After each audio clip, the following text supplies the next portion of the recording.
Hello and welcome to the Tracie Austin Show, where we bring you the truth about the paranormal, the supernatural, and the highly strange. Without further delay, your host, Tracie Austin. Hey everyone, thank you for joining us. I'm Tracie Austin, and today we have an amazing show for you. But before I introduce you to my guest, if you haven't yet subscribed to the show at our YouTube channel, we'd love for you to be one of our subscribers. Please just go ahead, subscribe to the show, and join us and follow us. We would greatly appreciate your support. And of course, you can also follow us on Facebook, Twitter, and Instagram. Now, let me ask you this question. Do you believe in ghosts? Have you ever seen a ghost? Do you want to see a ghost? Well, I can tell you, if you hang out with my guest, you're guaranteed to see a ghost. And my guest tonight is Reverend Shawn Whittington. Now, he's ordained, he's a devout Catholic, he's also a registered exorcist minister, and above that, a great, great guy. He has a team with his wife, a ghost investigative team in Las Vegas called GhostBGone. And he will get rid of any ghosts, any unwanted spirits. If you live in Las Vegas, he can do that for you. Also, he is the radio host of a show called Vegas Supernatural. It's an online radio show with KCOR Radio. And I am thrilled that he is joining us today. Thank you very much. Nice to see you, Shawn. It is so nice to see you. You're beautiful. You look like a movie star.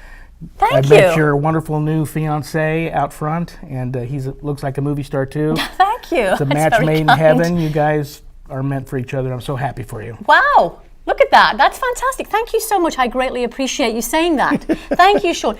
How do I address you? Do I address you as the Rev? Shawn's fine. Shawn's fine. Perfect. Great. When we'll do that. I know, Shawn, that Las Vegas is very haunted. Yeah. I wrote a book a few years ago called Welcome to Haunted Las Vegas, Nevada. And in it, I wrote 18 chapters of true hauntings in the area. Mm-hmm. So I know that you must feel the same way because you have your investigative team with your wife, Sharon. Yes, my better half. Your better half. When did you form that team with Sharon? This is a crazy story. We were set up on a blind date, but we didn't know it. We just hit it off.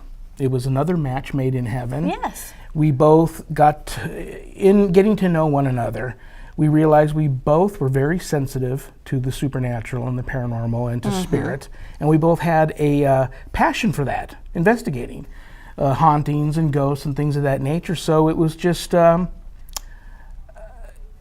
don't even think we said, let's make a team.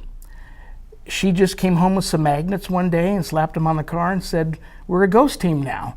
Okay. And we just started doing investigations, trying to help people out. And early on, we did a little bit of just ghost hunting, ghost busting. Mm-hmm. But it didn't take long for people to start reaching out to us for help. And over the years, it's turned into pretty much that. Mm-hmm. It's all about a lot of residential cases, land blessings, home blessings, people having issues with much more darker, malevolent things. Right. And so that's what we do. And your team's called GhostBGone. GhostBGone.biz. Right. Awesome. How many people would you say you've helped in Las Vegas to rid their homes of unwanted visitors? I lost count. It's a lot. That many? Yes, I'm at the point now where I'm referring cases out to other teams here in town. I do a lot of counseling over the phone because I just physically can't get there. I'm working probably a case a week. Wow, that's awesome. Yeah. And the thing is, you're a busy guy because I know that you are a veterinarian assistant, and your wife Sharon also works for veterinary as well. And so basically, you're a Dr. Dolittle by day and you're a Ghostbuster by night. Yeah, she's the office manager at the same animal hospital I work at.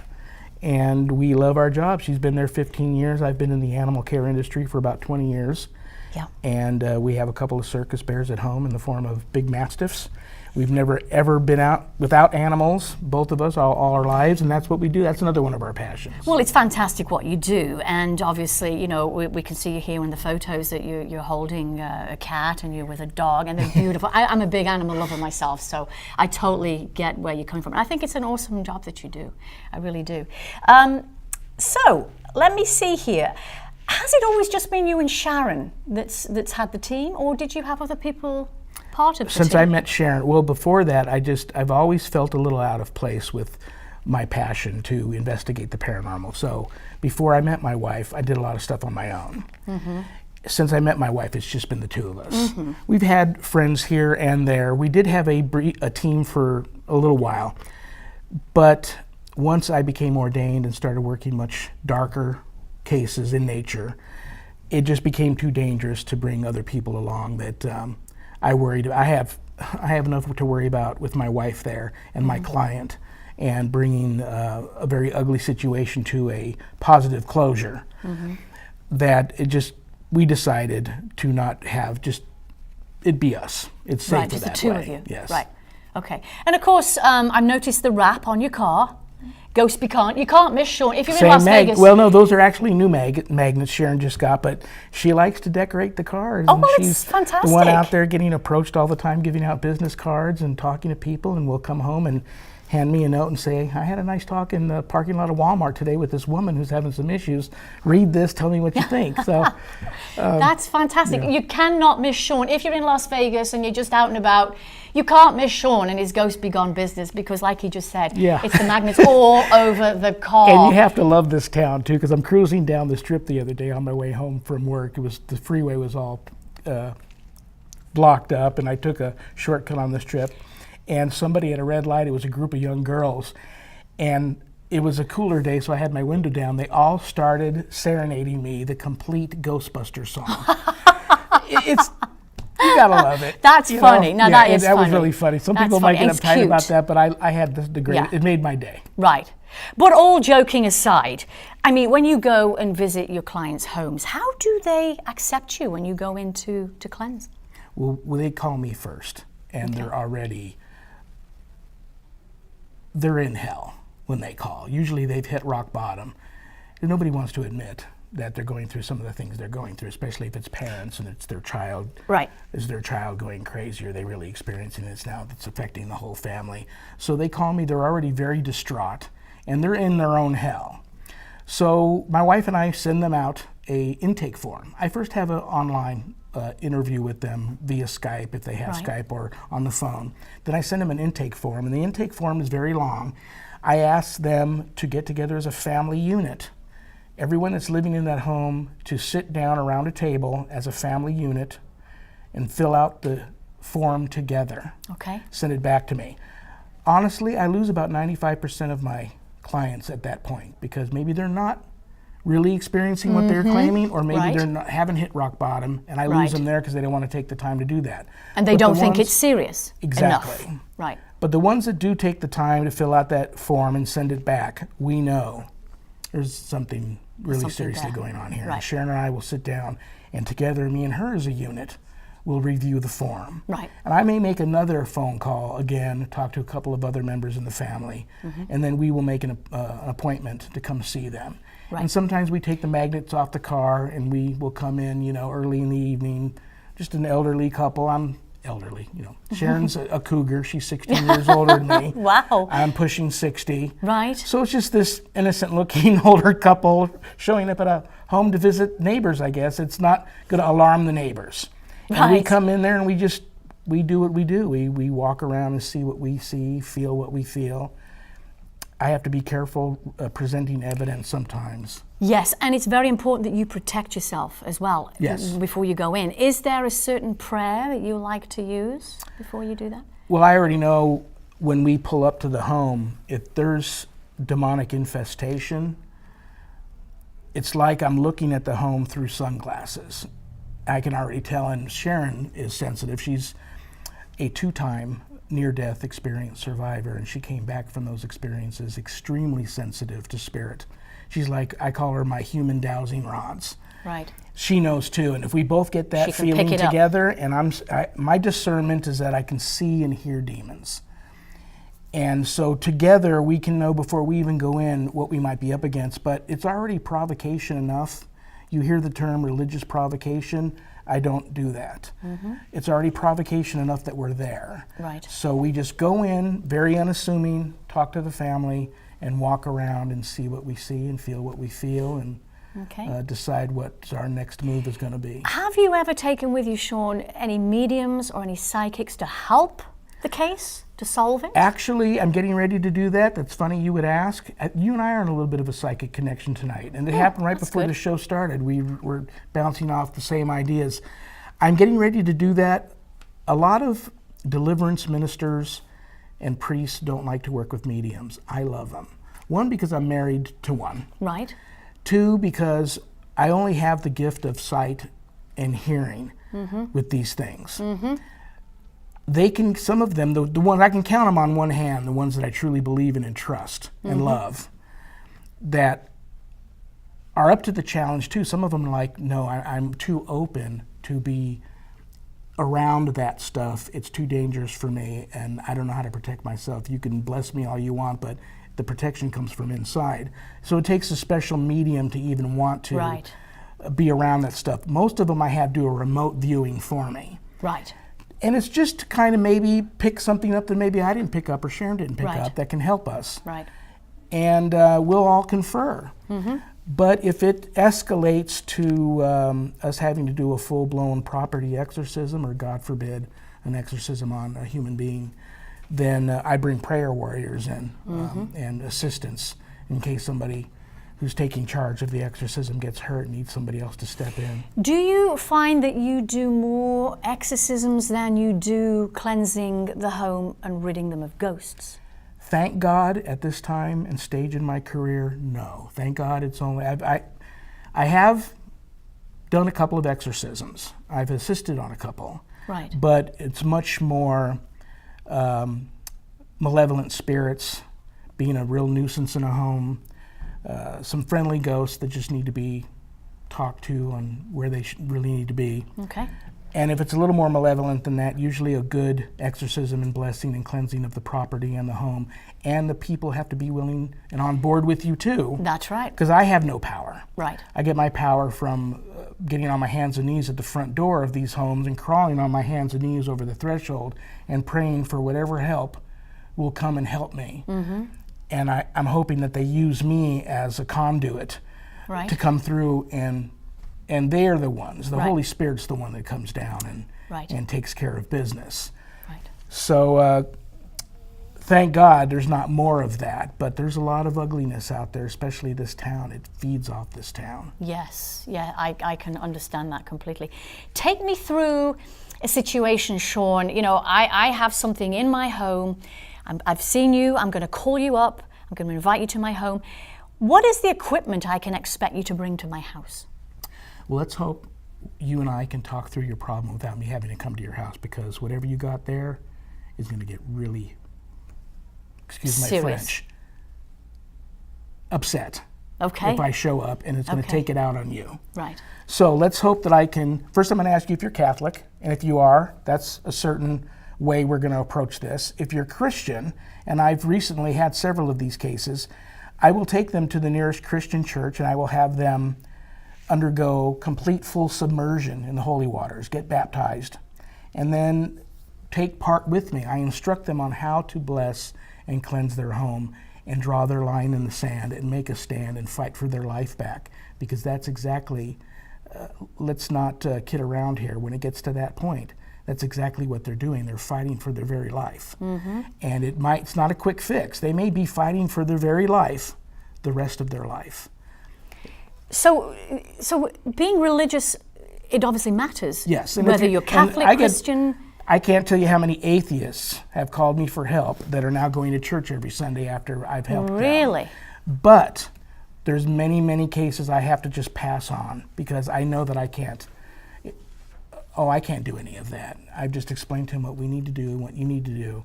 I don't believe in that. I can't do that. Okay. I can't help them. Right. It's like a drowning person. You jump in and you want them to stop swimming and let you grab them and swim them back. But if they're flailing and grabbing onto you and dragging you under, you're just going to drown with them. It's better just to push them off and let them drown. So if they don't have faith, correct. It's going to be a big issue. Correct. It's going to be a big issue. I get that. Now, have you found that you've had to go to a home more than once? It hasn't worked the first time. You've had to go back a second time. Absolutely. And what do you do the second time? How do you handle that? Same thing. It's a war of attrition. You just keep coming back and you hopefully make them feel that this family is not going to give up. My mentor has told me that I'm relentless. Something comes over me and I'm a different person when I'm working these cases. Right. I will not stop. As long as the family is there with me 100% wholeheartedly, spiritually and soulfully, with me there helping me fight, I won't stop until the problem is gone. And I want this thing to feel, you know, it's got all the time in the world. It's millions and millions and millions of years older than us and smarter than us, cagier and craftier than us, but they're not very street smart and they're not very patient. They believe demons are patient. Once they get their hooks into you, they're not very patient. So I want to make it easier for them just to go next door to the next person that's, you know, addicted to drugs and doing all god-awful things and inviting that kind of thing in, than to stay there and continue to fight this family that's going to put up a fight with their new friend who's going to show up in the armor of God and help them fight. Right, and of course, you know, a whole bunch of things can manifest once you have a demon in your home. And it starts slowly, it manifests, and people get sick. People can become sick through it. So, and you know, if you folks at home have had something in your home, be it demonic or a ghost, we would love to hear from you, and we can certainly let the Reverend Shawn Whittington know what you've had in your home. We love the stories that you have, so please let us know. You can always write to me at info@thetраciaustinShow.com. Anybody can reach out to me anytime. If I don't get back to them right away, I will. And even if I can just talk to them on the phone and that makes them feel better, I will do that. I turn nobody away. Awesome. We are going to a quick break and we will be right back with the Reverend Shawn Whittington in just a few. The Tracie Austin Show would like to thank our sponsor, Zohar Stargate TV. And for more information about our sponsor, please visit zoharstargate.com. So Shawn, you and Sharon, you're part of this team, GhostBGone. You both have to be supportive of what each other does because you couldn't do it without the other. Absolutely not. So, you know, that's an important thing here. You know, it's a two-sided sword. When we approach a case, they immediately get in my ear. It starts like a very big bumblebee, the vibration and the noise, and then clear thought and clear voices telling me what they think about me, what they think about my wife being there, and what they're going to do to my wife. I know we've talked briefly about her being a 3-time cancer survivor, right? And that was from an extreme demonic attack. Right. So now they know that's how they can get to me, and they usually they're like gangsters. They go after what you love, and they tell me what they're going to do to her if we don't leave the home. And so Sharon's stubborn, and she's a fighter. That's why she's still here.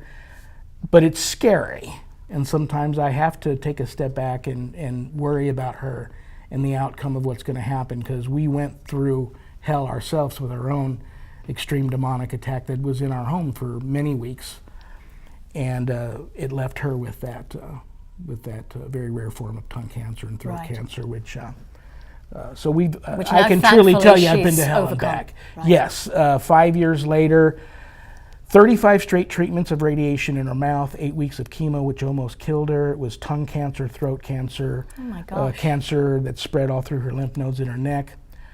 I had a good friend that was dying on the East Coast. They called me while he was dying on his deathbed and said, God just visited me and told me that Sharon's going to live and you need to continue to fight those responsible. At that time, the call came when I was about to not continue in going through my training and become ordained, and I was going to stop. So I knew that was what I needed. I needed that call right then. That was a positive and message. he was right. Yes, the doctors saved her life, yes. Right. But was there extreme divine intervention? Absolutely. Absolutely. Absolutely. Right. Absolutely. At any point, Shawn, have you ever been a skeptic? Never. I was created to do this before I was born, in my mother's womb. Mm-hmm. And that's a direct result of my father having his guardian angel save him during the war when he was drowning out in the ocean after his ship was sunk. Mm-hmm. His guardian angel actually picked him out of the water and put him on the ship that saved him. And then he was dying many years later from encephalitis and spinal meningitis. And on his deathbed, my mother went and crawled on her hands and knees to church and prayed for his life and promised that she would always crawl on her hands and knees to church from that point on if he saved his life, spared him, but that she would have another child. And she wasn't supposed to have any more children because the birth of my second oldest sister was very difficult. And she came back to the hospital and he was cured. The disease just left him. Wow. And my mother did go until she was too old to do it any longer, crawled on her hands and knees every day she went to church and had another child. Ta-da! And here you are. And all my life she told me I was her miracle child, which was a little embarrassing, but I realize now I was created to do this. Absolutely. Well, we're glad you're here. Yeah, thank you. We're glad you. Yes, absolutely. Thanks, Mom. Thanks, Dad. Rest in peace. I love you. You know, I've never had any, just going back to the demons, I've never had any demons in my home. Good for you. But I have seen a ghost, and it was headless. That's scary. It was very, very scary. It's a long story, so I won't tell it right now, but maybe I can tell you some other time and I'll share it with you. You did, actually. I'll remind you, you were on my radio show and you told that story, and it was, you can't see my face. First of all, when you accepted to be on my show, I was like this. And when you're telling that story, I know I was in the studio because Tina said, the whole time she was telling that story, you were like this. Because that was a fantastic story. Well, I'll share it real brief then with our audience, okay? I was in London. I was a student. I was at the Guildhall School of Music and Drama. As most of you probably know by now, I trained as a concert pianist.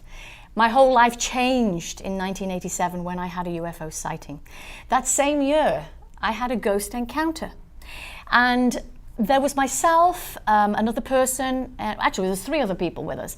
And one of our friends did hypnosis as a side interest. We went into one of the rooms. We shouldn't really have done what we were doing. And I can tell it on camera, so it's perfectly fine. He did hypnosis as a side interest. So he wanted to show my friend and I how hypnosis went. So he hypnotized one of our friends. And in this room was a grand piano, there was a harpsichord, there was, if we can just think of a wall of mirror here with a row of chairs, and a row of chairs down the side of the wall, and a row of chairs here. The mirror was for the singers, the opera singers, to look at their posture and the way they're singing and presenting themselves.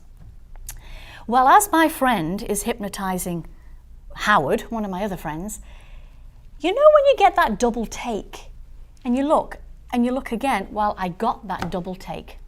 And I looked at the chairs and there was a woman that was sitting right in front of the mirror on the chair. Beautiful, beautiful legs, I have to say, the kind women would die for. They were crossed. She was watching what was going on in the middle of the room. Her hands were clasped over her knee, around her knee, and she was just watching what was going on. She was dressed in modern day clothing, black high heel shoes, a black skirt, wow, a white top, and a black belt. The weird thing was, I could not see a head. I couldn't see anything from the shoulders upwards. Plus, there was no reflection in the mirror. So my heart was pounding out of my chest. It was the first ghost I've ever seen, and actually the only one to date. I'm very open to seeing more. Well, if you and your team come out with us on some cases, maybe you'll... I would love that. Okay. I would absolutely love that. I really would. So, 9 o'clock, the caretaker came to lock up the room in the school. And we get outside, and we, as students back then, we went to the pub. It was a Friday night. And I said to my friends, did anyone see anything in there? My friend said to me, a woman by the mirror. I said, oh my gosh, you saw it too. So he saw it too. He just didn't tell me about it. Too. Yeah, and I didn't tell him because we didn't want to interrupt what was going on in the room with the hypnosis. But Obviously, I don't know why there was no head. I'm thinking maybe she had an accident, a car accident, the head was severed. I don't know. What do you think might have been the situation then? As you're telling me the story, I'm feeling her thoughts were somewhere else. She concentrated on using the energy to manifest. It didn't seem residual. No, it wasn't residual. She was aware. Yes. And the head just, so her thoughts are spiritually on something else and didn't complete the transformation, the manifestation. Right. For some reason. And or an accident and she was decapitated of some sort and doesn't appear in her manifestation with the head anymore. Well, I thought she must have been either a student at the school or a professor. Or, you know, it was modern day clothing. It wasn't like a Victorian era where I could have gone and researched it to see who might have died and appeared there. I couldn't. But it was very, very interesting. I want to have a look at one of your photos here, Shawn. And I want you to tell me a little bit of why you were called into this business. This was the spirit seen in a reflection of a window at a local Las Vegas business. That's how this whole thing started. It was the business calling me in late one night, about 2 o'clock in the morning, to investigate many apparitions were seen there. And it was a very, very large hospital, and the 24-hour night nurses worked at the extreme other end of the hospital, and it got so bad none of them wanted to come and do any work on the side of the hospital that was closed at night. So we were in there at night, and that's the first time Sharon got approached. Something clearly came up to her and was trying to communicate with her, and she was trying to communicate with it. And I assumed she was having a psychic encounter because I didn't see anything. And I'm reviewing the footage later, and clearly, like you, I took a double take at the glass at the end, and you can see me holding the camera, Sharon standing there talking to someone, and someone standing in the reflection of the glass talking to her, but forward frame in the picture, you can't see anything there talking to her. And it all started there because that spirit went to, attached itself to a coworker there and went home with her. And then we went and worked that case because she worked at that hospital. And that's bad news. And that started nine demonic cases in a row for me. Wow. 9. Yes. Yes. What was the outcome of that investigation that you did? I'll tell you, it's come full circle because I've done so many cases. It was after we went to the coworker's home and tried to help her with her issue. She was being pretty much raped by something while her husband laid in bed with her watching. Oh my gosh. That she couldn't see. And that was the thing that followed my wife and I home and took up residence in our home for about 8 weeks and made our life a living hell. So we were fighting our own battle for quite some time there before we were able to get it to move on its way, but that left a terrible demonic residual on Sharon. Have you and Sharon ever been attacked while you've been doing one of these investigations? I have. That was my second time I almost quit the field, and that was I want to say probably 4 cases into those 9. They always seem to go after the single mothers with a child that either has autism or Down syndrome, and that was the case here. This single mother had a daughter with Down syndrome that was seeing a man with no face in the home. And that night I caught a picture of it looking at me through outside a second floor window. And I caught its eyes peeking at me through the blinds. And I felt it actually crawl along the side of the house and into the master bedroom. And as I went down the hallway, we came face to face. And to me, it just looked like a black mass. But before I knew it was on me. And that's all I remember. I just remember not being able to breathe, to see, excruciating pain, like I was being stuck with hundreds of cattle prods. And I've never been stuck with a cattle prod, but I could smell. The smell was a bad stench, but it smelled electrical and like burning skin. Like sulfur? Yeah, that too. Right. And I heard just the horrendous sounds of thousands and thousands of souls just moaning and crying out in pain. And I felt like a giant hand had grabbed me and had bent me backwards and had lifted me in the air. I felt airborne. And there's other people in the house who didn't see any of this. They were in the living room. They never heard a word. I couldn't call out for help. And the next thing I knew, I heard a voice say to me, "Pray, dummy, pray." and it was the voice of my mentor. And we argue about this all the time. She says it could have been me because she has that gift of discernment to distant view, especially people close to her in help. She said it could have been me. I could have known you were in help and said that to you in my mind. I think it was my guardian angel sounding like her because I wouldn't have recognized any other voice in that dire strait. And so all I could think to do was to pray the Our Father. And in my mind, I prayed it probably 100 times. At that moment, just kept praying it over and over and over again. I ended up waking up on my back looking at a ceiling. I didn't know where I was. I realized I was in the master bedroom. How did I get there? Something carried me into the master bedroom, laid me on the bed. That's scary. When I sat up, I realized that I had urinated and defecated all in my pants, which I hadn't done since I was a little kid. I knew that I had let go. My spirit, my soul had let go. Something so horrible had reached down into my soul and grabbed a hold of me that my body said, okay, you're dying, you're dead. And so extreme divine intervention again saved me. I had a Letterman jacket on, which I took off and tied around my waist because I was embarrassed. And I walked right out the house and I said, I'm going to go home and review some evidence and I'll be in touch. And I was done. Wow. I was done. Wow. Shawn, we're coming to the close of our show, and listen, I want to invite you back because we need to talk more. There's more photographs I want to talk to you about. Sure. Will you do that? Anything for you. Okay, lovely.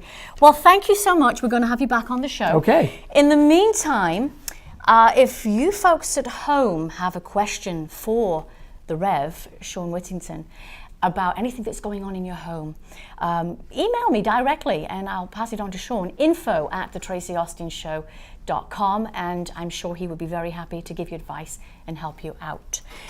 In the meantime, you can follow us on Facebook, Twitter, Instagram. We would love to hear from you, and we're going to have Shawn back, so please stay tuned for the next show. We'll see you soon. The Tracie Austin Show would like to thank our sponsor, Zohar Stargate TV. And for more information about our sponsor, please visit zoharstargate.com.